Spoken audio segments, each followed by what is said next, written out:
எல்லாரும் என்ன நினைப்பாங்கன்னா சூரபத்மனை அழிக்கிறாரு.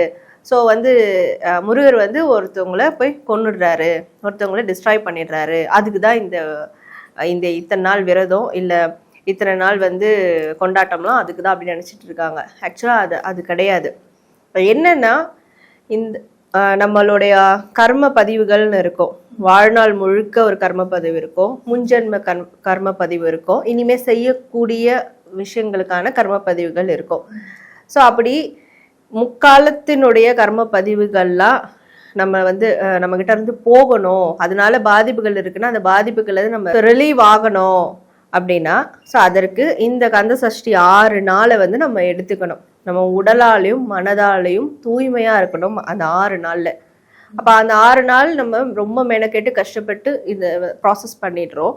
7ஆவது நாள் அது கொண்டாடுற விதமா சூரபத்மன்ற அந்த ஒரு கேரக்டர் என்னன்னா நம்மளுடைய கெட்ட விஷயங்கள், கெட்ட எண்ணங்கள், கெட்ட சக்திகள், நம்மளுடைய கெட்ட கர்ம வினைகள், கர்ம பதிவுகள், இதை எல்லாத்தையும் ஒடுக்கிறது தான் அந்த சூரபத்மன் அந்த கேரக்டர். இது எல்லாமே ரிசம்பிள் பண்றது தான்.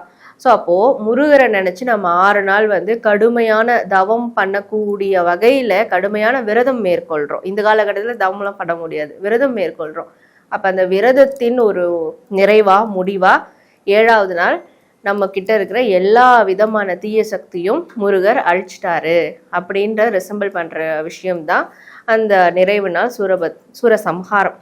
ஸோ அப்போ கந்தசஷ்டி விரதம்னாலே இதை பேஸ் பண்ணது தான்.